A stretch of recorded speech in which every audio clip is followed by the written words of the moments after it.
नमस्कार दोस्तों, मेरा नाम डॉक्टर असीम गोयल। मैं प्राइम हेल्थ केयर में एक बोन एंड जॉइंट स्पेशलिस्ट हूँ। आज मैं आपसे बात करूँगा टेनिस एल्बो के बारे में। टेनिस एल्बो होता है कि जब हमारी कोहनी के बाहर वाली तरफ हमें पेन स्टार्ट होता है और ये दर्द एकदम रैंडमली स्टार्ट हो जाता है। ये दर्द ज़्यादातर हम देखते हैं ओवर एक्टिविटी की वजह से या रेपिटेटिव एक्टिविटी की वजह से। जैसे कि अगर आप बहुत ज़्यादा क्लीनिंग करते हैं, आप कंटिन्यूसली विंडो क्लीन कर रहे हैं, टेबल या काउंटर शेल्फ्स क्लीन कर रहे हैं, तब भी आपको दिक्कत हो सकता है। बहुत ज़्यादा कपड़े निचोड़ने से भी दर्द हो सकता है। अगर आपका ऑक्यूपेशन ऐसी है कि जिसमें आपको बहुत ज़्यादा एक एक्टिविटी अपने रिस्ट और हैंड से बहुत रेपिटेटिव बार करनी पड़ रही है, जैसे कि मैकेनिक को कोई स्क्रू ड्राइवर या फिर कोई रेंच से बार बार कोई मूवमेंट करनी पड़ती है, तो उस केस में ये हमारा दर्द स्टार्ट हो सकता है।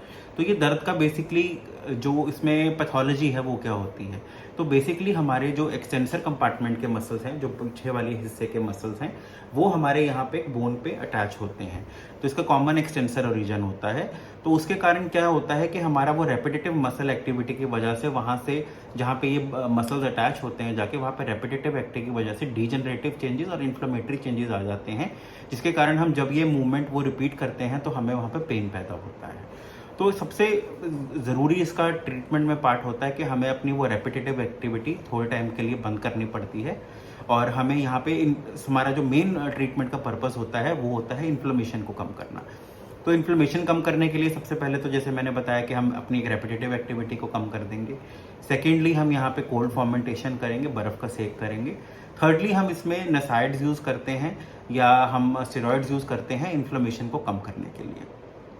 अगर ये चीज़ों से हमारा रिलीफ ना मिल रहा हो तो हम फिजियोथेरेपी का यूज़ भी कर सकते हैं, हम इसमें स्टेरॉयड इंजेक्शन भी लगा सकते हैं।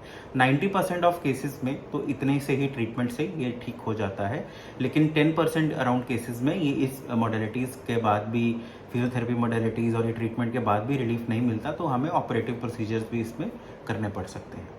मैं उम्मीद करता हूँ ये जानकारी आपके किसी काम आए हो। धन्यवाद।